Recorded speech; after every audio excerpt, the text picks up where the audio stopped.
Guntur 2 Telugu Desam MLA Madhavi ఒక చక్కటి పని చేసింది. వాస్తవంగా కరప్షన్ కోసం మేము ఎంత తినాలి అని ఆలోచించుకుంటున్నటువంటి ఎమ్మెల్యేలు ఉన్న రోజుల్లో, అమ్మాయి రేషన్ షాపులకు సంబంధించి ఒక ప్రతిపాదన సంబంధిత శాఖ దగ్గరికి తీసుకెళ్ళింది. ప్రతి రేషన్ షాప్‌లో కూడా సీసీ క్యామ్స్ పెట్టాలి.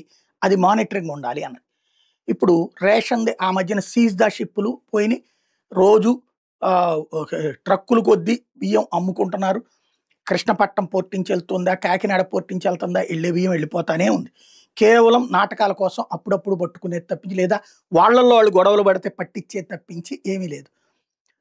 ఇది జరిగిపోతుంది. రేషన్ బియ్యం అయితే ఎవడు తింటలేదు కదా కొత్తగా. ఇంకా తెలంగాణలో తింటున్నారు సన్న బియ్యం ఇచ్చేటప్పుడు.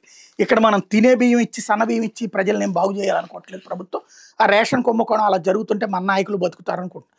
పవన్ కళ్యాణ్ గారు దాన్ని ఏం లేదు నేను కంట్రోల్ చేసేసానని చెప్పి ఇచ్చే ప్రయత్నం ఆయన తన ప్రయత్నం ద్వారా చేస్తూ ఉంటారు తప్పించి ఇక్కడ జరిగేది జరుగుతూనే ఉంది. రేషన్ షాపు దగ్గరికి బియ్యం ఎంత లోడింగ్ జరిగింది అన్నటువంటిది ఎలా తెలుసుద్ది? రికార్డుల్లో. తర్వాత వెళ్ళిపోయింది, అయిపోయింది అంతే.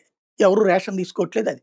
సీసీ కెమెరాలు పెడితే నాకు తెలిసి 20%, 30%కి మించి బియ్యం జనం తీసుకెళ్ళరు.